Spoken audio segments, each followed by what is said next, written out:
में अब ये मामला खूब ताल पकड़ रहा है। Bureau report, DD news. तो पिछले कुछ समय से सियासत में एक नई विधा देखने में आ रही है, जिसमें पहले झूठे आरोप प्रत्यारोप लगाए और उसके बाद अगर उसमें खूब लानत मलानत करे अपने विपक्षियों की, और जब कोई सबूत ना मिले या चूंकि आरोप तो उसमें होते नहीं हैं, तो ऐसे में अगर जो विपक्षी है वो जाए अगर अदालत में, तो फिर आप साफ निकल जाओ और माफी मांग लो। फिलहाल बात करेंगे अमित शाह के गुजरात दौरे की। अमित शाह का गुजरात दौरा बेहद महत्वपूर्ण रहा। अमित शाह का आज इस दौरे का दूसरा दिन रहा है, जहां वो गांधीनगर में भारतीय शिक्षक संस्थान के 6ठे दीक्षांत समारोह में शामिल हुए। उन्होंने कहा कि हम अंग्रेजी तो जरूर पढ़ें, लेकिन साथ ही साथ अपनी स्थानीय भाषाओं को भी भूले नहीं, उन्हें आगे बढ़ाते रहें।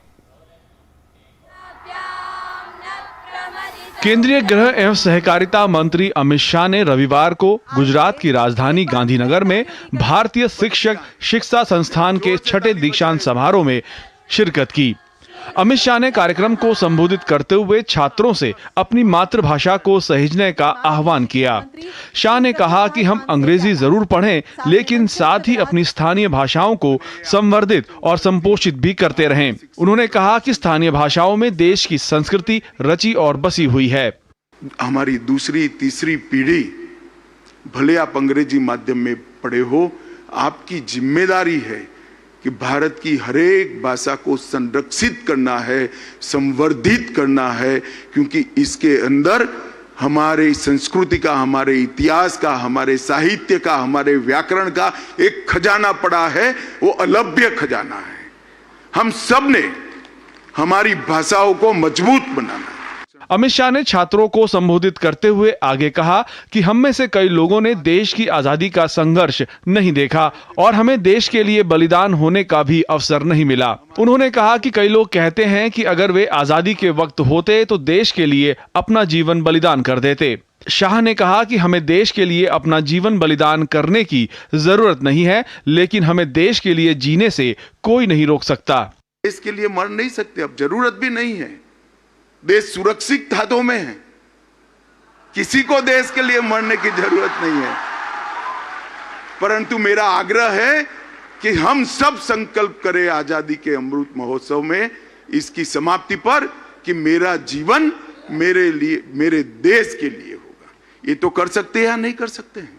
इससे पहले केंद्रीय गृह मंत्री अमित शाह गुजरात के अपने पैतृक गांव मनसा पहुंचे थे।